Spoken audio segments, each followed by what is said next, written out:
Hello, everyone. I believe everyone enjoyed the lunch. Uh, Now we are going to start the afternoon session. So, my name is Richard Leesungbok from Seoul, South Korea. I'm working for the Kyung University Dental School Hospital, and I'm in charge of the main class, the human TM joint and occlusion, and removable partial denture prosthodontics, and advanced clinical implant dentistry, and oral rehabilitation, and also sports dentistry. So, I'd like to introduce this afternoon session, how to decide bone density on CMI in daily practice and anytime loading possible. There are many clinical issues and also learning objectives. So, we have to know the clinical pathway for zero failure. So my misconceptions in relation to the implant failures. As an oral surgeon, I only needed to do well in surgery. After that, the prosthodontist take care of everything. Surgery is difficult, and nothing else is difficult after that.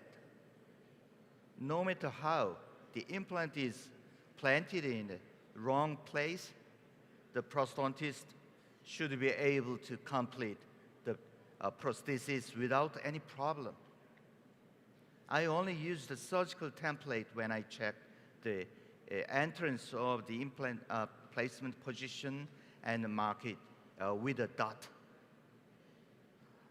Let me pass on my secret to using the computer guide template simply.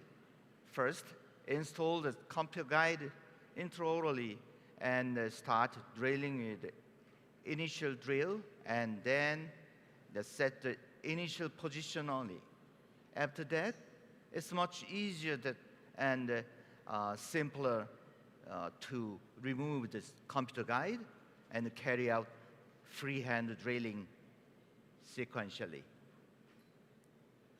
The many implants planted as much as possible, the more advantageous is to make any restorations and can be maintained for a long time. The stronger the insertion torque over 60 Newton centimeters, the better for bone healing, right? If the insertion torque is very weak at less than 10 Newton centimeters, I will just wait long enough for bone healing. Is that right? So we have to think about these misconceptions in daily practice. I hope to make a classification of implant failures. 2012, Esposito explained about this. Biological failures, which can be further divided according to chronological criteria into early failures and late failures, failure to preserve the achieved osseointegration. Mechanical failures, which include a fracture of implants and related superstructures.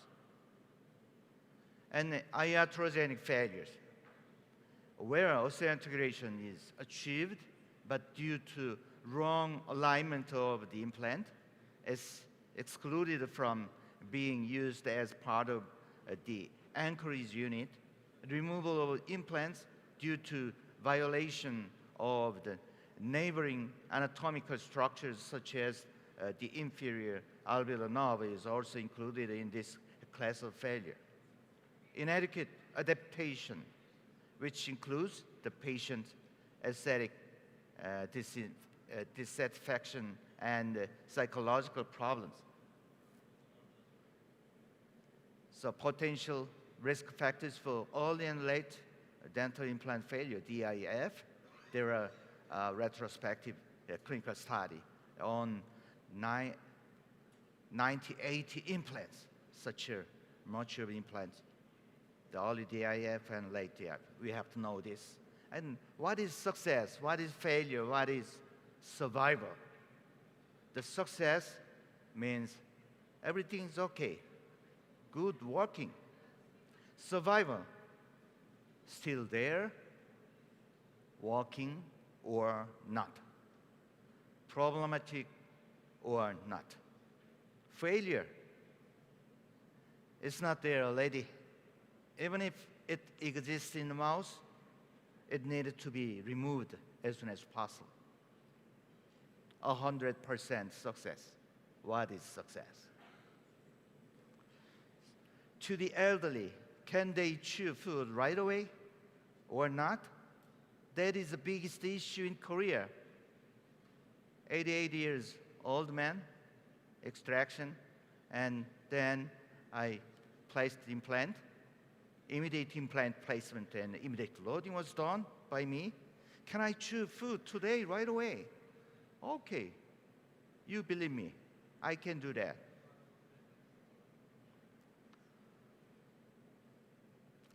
So, this upper 1-unit hybrid implant fixed zirconia prosthesis, working very well for the elderly and handicapped patient, from the removable conventional denture to the implant fixed hybrid restorations. So, I'd like to start main symposium.